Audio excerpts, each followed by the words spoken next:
Poríferos. Os poríferos, Filoporifera, também conhecidos popularmente como esponjas, são animais bastante simples que vivem exclusivamente no ambiente aquático. Não possuem tecidos verdadeiros, logo também não possuem órgãos e sistemas. São sésseis, não se movem e podem viver sozinhos ou em colônias. Os poríferos são animais muito simples e que não possuem células organizadas em tecidos verdadeiros. Assim, essas células apresentam certa independência. Esses animais são sésseis e filtradores, ou seja, não se locomovem e retiram as partículas necessárias para sua sobrevivência do ambiente aquático. Algumas espécies apresentam grande capacidade de regeneração. Variam muito de tamanho, apresentando desde alguns milímetros até vários metros. Normalmente são assimétricos, mas podem ser observadas espécies com simetria radial. Ocorrem tanto em água doce quanto em água salgada, porém há mais espécies marinhas.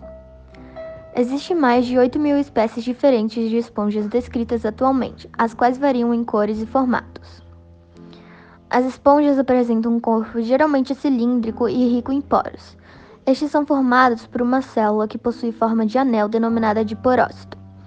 Esses poros servem de local de entrada para a água, que segue para uma cavidade central, espongiocele ou átrio, e sai por uma grande abertura chamada de ósculo.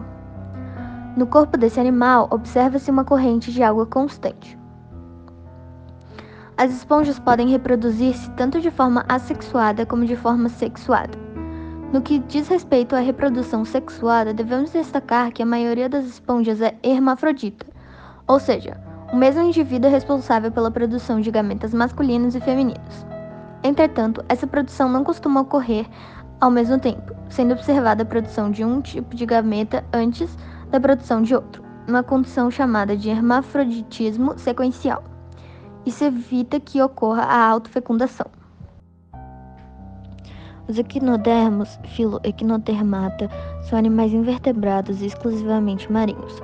O seu corpo é organizado geralmente em 5 partes simétricas, que se distribuem na forma dos raios de uma circunferência. Os equinodermos são triblásticos, celomados e deuterostômios.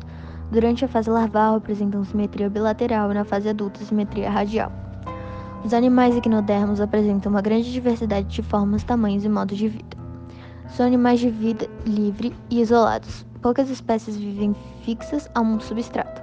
O exemplo de equinodermo céssio é o lírio do mar. Os equinodermos locomovem-se através dos pés ambulacrais, que são projeções de sistema ambulacrário, algumas vezes com ventosas nas extremidades.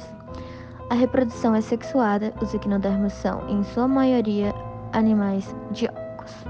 A fecundação externa ocorre através dos orifícios das placas genitais, de onde os gametas saem para a água. Estima-se que existem 7.000 espécies de equinodermos divididas em 5 classes: ofiroides, crinoides, holoturoides e equinoides. Os cordados representam um grupo de animais do filo Chordata. São representados por alguns invertebrados aquáticos e todos vertebrados, peixes, anfíbios, répteis, aves e mamíferos.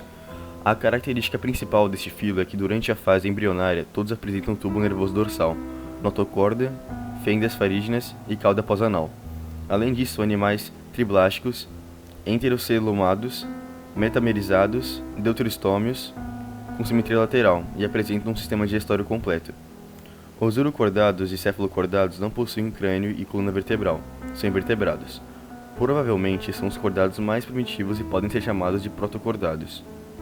Para a alimentação se filtram de plânctons ambiente, que aderem ao muco produzido pelo sulco da faringe, o endóstilo, e dirigem-se até o estômago e intestino, onde os nutrientes são absorvidos. Os resíduos são eliminados pelo ânus, que se abrem no sifão exalante.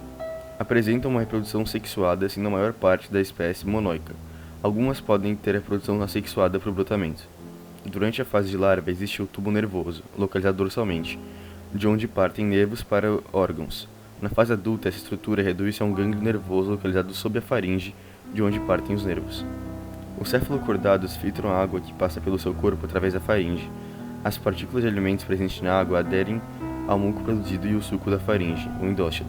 Este muco, com auxílio de células ciliadas, seca até o intestino onde ocorre a digestão.